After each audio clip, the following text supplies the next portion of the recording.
নমস্কার বন্ধুরা, রনজ লাহা ব্লগসের নতুন পর্বে তোমাদের স্বাগতম। আশা করি ব্লগটি ভালো লাগবে, তাই শেষ অবধি দেখো। ঘুম থেকে উঠেই দেখি বুনি ভেন্ডি কেটে রেখেছে, ভাজা হবে। এদিকে আলু কাটছে তরকারির জন্য। সকাল থেকে কিটক্যাট খাচ্ছে, রিম্পা কালকে দিয়েছে সেইটা। আর এদিকে সবজি কাটা কমপ্লিট হয়ে গেছে। সবজি এখনো কাটাই নাই, দুটি আলু আর ভেন্ডি কেটে যেতে। এটা কি বলে, ভেন্ডি তো ওটাই ভেন্ডি। ভেন্ডি ভাজা খাবে আর কিটক্যাট খাচ্ছি। রেখে রেখে খাবি নাকি 3 দিন ধরে?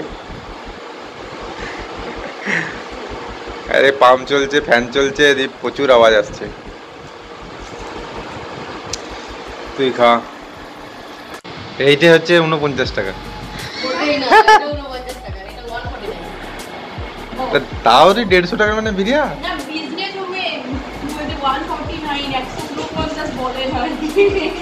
ও যেরকম দেখে অভ্যাস হয়ে গেছে।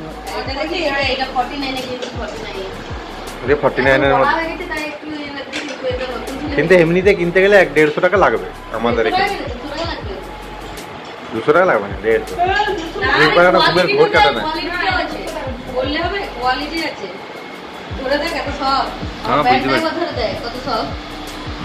পুরো প্যান্ট জামা সেটটা কত লিজে? সেই মানুষ বলে না যে জামা প্যান্টের দাম কত, সব থেকে সস্তা তুই বেরাবি।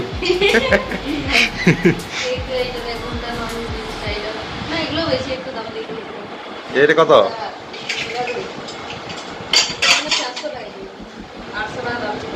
400 টাকা প্যান্টের দাম? না, এই প্যান্টটা ভালো ওটা 400 টাকার মনে।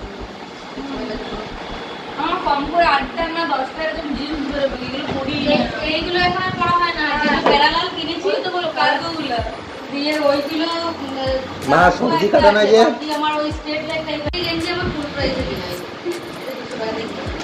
এটা 200 টাকা। এটা 200 টাকা, তার থেকে 49 টাকাটাই ভালো লাগছে অফারে।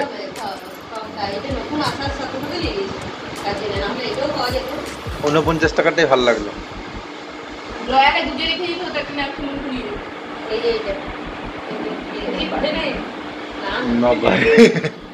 জিন্সটা কি কটিনেন দেখ, ছেড়া জিন্স। ও তো আগে খেয়ে নিবি। কিন্তু যারা ওখানে স্টাফ থাকে তারা আগে খেয়ে নেয়। কত দাম লিয়েছে? এর কত দাম লিয়েছে? না না 400।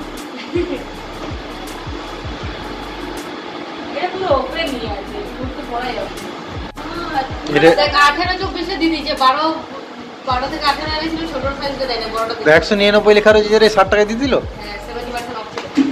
বাবারে, 3টে দেখতে সুন্দর বটে, কিউট আছে। বাচ্চাদের পক্ষে ভালো, গিফটের জন্য খুব ভালো। এই বাচ্চা ছেলেকে 60 টাকা যদি এত সুন্দর গিফট দিল, কেউ হবে 200 টাকার গিফট। এরকম 3টে দিয়েছে, ঠিক আছে 20 টাকা। কি বাবা, এই কোয়ালিটিটাও নরম আছে অনেক। অফারে নিলে সব জিনিসই ভালো। দিদি ভাইকে ছাড়তে হবে। দুটো সেট এনেছি, বড়টা দিয়ে দিয়েছি, ছোটটা রেখে দিয়েছি। কিন্তু এগুলো ইয়েতে সেলাই করতে পারবো না, তাহলে কেটে এবার দুটো পাশে সেলাই করবে না। তো মেন হচ্ছে দুটো সাইড। সবাই চান করে এসেছে চুল নিয়ে, 1 বিঘা চুল আছে। চান করে চুল ছাড়াতে পারি না। এই বিয়ের ক্যাসেট দেখা হচ্ছে। আমিও চান করে চলে এসেছি, সবাই মিলে দেখছি বিয়ের ক্যাসেট। ছোট দাদার বিয়ের। বুনি দেখে নাই, বুনিকে দেখাচ্ছি। আর আমি আর রিম্পা দেখেছি, তাও দেখছি, মানে আরেকবার করে হাসার সুযোগ পাচ্ছি সবকিছু দেখে। লেজ কেক এনেছে কি জন্য? এটা দেখার জন্য, দেখতে দেখতে খেতে হবে। বিয়ে দেখার জন্য পপকর্নটা পরিবর্তে এগুলো আছে। বিয়ে তো এটা সিনেমাতে হলো, বলে তখন তো পপকর্ন খেতাম। বিয়ে বলে মিষ্টি কেক খাচ্ছে। এই যে কম্পিটিশন করে এই ফোনটা চালাচ্ছে দেখছি, কিন্তু এটা দেরি। ও ওইটাই যথেষ্ট, ওইটাই আছে। এখন চুপচাপ খা। আর এদিকে আমিও লেজটা একটু ভাগ নিয়ে নিচ্ছি। লেজ আমার অতটাও ভালো লাগে না, জাস্ট একটু ট্রাই করছি। আমার এর থেকে কুরকুরে বেশি ভালো লাগে। আর এদিকে বুনি লাঞ্চ করতে বসে গেছে। বিয়ের ক্যাসেট পুরো দেখা কমপ্লিট। এদিকে শাক, ভেন্ডি ভাজা, ডিম, পকোড়া, আলুর তরকারি এইসব আছে। মানে একটু জল শুকা শুকা হতো। এখন যেটা হয়েছে সেটাই খা, পরে জল শুকাবার খাওয়াবো তোকে। এই যে আমাদের পাড়ার ফাটা মুস্তান দেখছো, স্টাইল দেখো লেকা ভাইয়ের স্ট্যান্ডটা গরুর গোজটাকে কাজে লাগিয়ে দিয়েছি। কি এটা সরা একবার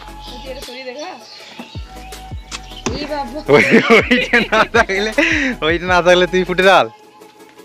তো আমি এখন রেডি হয়ে যাচ্ছি দুর্গাপুর। বুনিকে দুর্গাপুর সিটি সেন্টারে বাসে চাপাতে। ও আজকে বাড়ি যাবে আসানসোল। আমরা দেখতে পাচ্ছি সিটি সেন্টারে এসে গেছি। এখানে বাইকটা রেখেছি। বুনি আবার মাওবাদীর মতো মুখে বেঁধে নিয়েছে। হেলমেট পরে নিয়ে এলাম, এই জন্য হেলমেটটা এনেছিল। আর এদিকে আমরা বসে আছি, ও কল করছে বাড়িতে। একে আসানসোলে বাসে চাপিয়ে আমি একবার যাব স্যামসাং সার্ভিস সেন্টার। দেখতে পাচ্ছ আমি এসে গেছি এখানে। তো এখানে আজকে আমি একবার দেখাবো। এসেছিলাম বুনিকে দিতে, তো ভাবলাম একবার সার্ভিস সেন্টারে কথা বলে যাই, ফোনটা জমা নেয় কিনা, তাহলে আজকে জমা দিয়ে দেবো। তো তার আগে আমি ফোনটাকে ভালো করে একবার ভিডিও করে রাখি, কারণ ফোনে কোনো স্ক্র্যাচ বা কিছু নেই, ড্যামেজটা ইন্টারনাল, সেটাই আর কি নিজের কাছেও প্রমাণ রাখাটা দরকার। তো সেই জন্য আমি ভাবলাম যে একবার ভিডিও করে নিই। দুটো লাইন এসছে, আর এদিকে ফোনটা দেখতে পাচ্ছ সেরকম ড্যামেজ কোথাও নেই, বা ফোনটা পড়েনি আমার হাত থেকে কখনো। যেটা এসছে গ্রিন লাইনটা, সেটা সফটওয়্যারের ইস্যু। তো সফটওয়্যার রিলেটেড ইস্যুর জন্যই ব্র্যান্ড নতুন ডিসপ্লে দিচ্ছে ফ্রিতে। তো সেই জন্য আমি জমা দেবো, ভেতরে কথা বলবো কি বলছে দেখি। বলছিল যে নয়ডা মেন অফিসে পাঠাতে হবে। তো ফোনটা আমি কালকে রাত্রেই ক্লিয়ার করে রেখেছি অলরেডি সব কিছু। তো আজকে যদি জমা দেওয়া হয় তো আমি দিয়ে দেবো। এখানে এসেছি, ফোনটা রেখে কথা বললাম ওদের সাথে। তো আজকেও ফোনটা জমা দেওয়া হলো না। কেন হলো না আমি বাড়ি গিয়ে সবটা তোমাদের বলছি। এখন আপাতত আমি একটু এই গরমে মাথাটা ঠান্ডা করার জন্য স্মার্ট বাজারের অপোজিটে এখানে লস্যির দোকানটাতে এসেছি। একটু লস্যি খাই, তারপর মাথাটা ঠান্ডা করি, তারপর তোমাদের সাথে আবার বাড়ি গিয়ে কথা বলছি। তো দেখো এখানে ম্যাঙ্গো শেক, বাদাম শেক আর লস্যি তিনটেই পাওয়া যাচ্ছিল। তো ম্যাঙ্গো শেকটা 40 টাকা দাম ছিল, বাকি লস্যি আর বাদাম শেক দুটোই 30 টাকা করে দাম ছিল। তো আমি একটা লস্যি অর্ডার করেছি। ম্যাঙ্গো শেকটা অতটা আমার ভালো লাগে না, বাকি তোমরা ট্রাই করতেই পারো, আমি আগে ট্রাই করেছি। তো এই দেখো লস্যিতে একটু জাস্ট আইসক্রিমের মতো একটা স্কুপ দেয়, তারপরে কিছু ড্রাই ফ্রুটস দিয়ে দেয়, ব্যাস হয়ে গেল লস্যি, আর কিছুই নেই। বাকি খুব ভালো লাগলো টেস্ট, মনটা ঠান্ডা হলো এই গরমে। তো আমি এই বাড়ি এলাম আর একটু হাওয়া খাচ্ছি, প্রচণ্ড গরম বাইরে। আর কেয়ারে গিয়েছিলাম, কেয়ারে ফোনটা জমা দিইনি আমি আজকে, কারণ কি মেন হচ্ছে বুনিকে নামাতে গিয়েছিলাম দুর্গাপুরে সিটি সেন্টারে বাসে চাপাতে। তো সিটি সেন্টারেই সার্ভিস সেন্টারটা ছিল স্যামসাংয়ের, তো আমি ভাবলাম একবার চেক করে নিই। তো ওখানে যেয়ে জানতে পারলাম আজকে আপডেট এসছে কালকে, যে পার্টস আসছে, দুর্গাপুরে পার্টস আসবে মোবাইলে। ফোনটাকে দিল্লি পাঠাতে হচ্ছে না, মানে নয়ডা যেটা বলেছিল আগে পাঠাতে হবে, তো সেটা পাঠাতে হবে না। তো সেই জন্য ভাবলাম, ওরাই বললো যে যদি তোমার ফোনটা দরকার আছে তাহলে জমা না দিলেও হবে, তুমি ফোন করে খবর নেবে, যেদিন পার্টস ঢুকে যাবে সেদিন তুমি ফোনটা দিয়ে গেলেও হবে। তবে সেই জন্য আজকে আর ফোনটা জমা দিয়ে আসলাম না। ফোনটা আমি সব ফরম্যাট মেরেই গেছিলাম যাতে জমা দিতে পারি, কিন্তু জমা দিলাম না, কারণ কি এখন পার্টস আসেনি। পার্টসের আপডেট এলে ওরা কল করে জানাবে বলেছে, সেদিন আমি গিয়ে ফোনটা জমা দিয়ে আসবো। কারণ আজকের থেকে দিলে এক্সট্রা অনেক দিন রাখতে হবে ফোনটাকে ফালতু। আর আমি সেই দিনেই যদি, যেদিনে পার্টস আসবে সেদিনে যদি দিই তাহলে 5-6 দিনের মধ্যেই ফোনটা পেয়ে যাবো। আর এখন দিলে 15-20 দিন রাখতে হবে এক্সট্রা। তো এতদিন ফোনটা আমার কাজেও লাগবে না, ওখানে ফালতু পড়ে থাকবে, সেই জন্য আমি আর দিলাম না আজকে। ফোনটা নিয়ে চলে এলাম ব্যাক। যেহেতু বুনিকে দিতেও গিয়েছিলাম, শুধু ফোনের জন্য যাইনি, তাই এতটা খারাপ লাগছে না। শুধু ফোনের জন্য গিয়ে ঘুরে আসতে হলে বেশি খারাপ লাগতো। তো যাই হোক, আজকের ব্লগটা আমি এখানে শেষ করছি। যদি ভালো লেগে থাকে লাইক কমেন্ট শেয়ার করো, আর চ্যানেলটা অবশ্যই সাবস্ক্রাইব করো। দেখা হচ্ছে কালকের নতুন ব্লগে। টাটা, সবাই ভালো থেকো।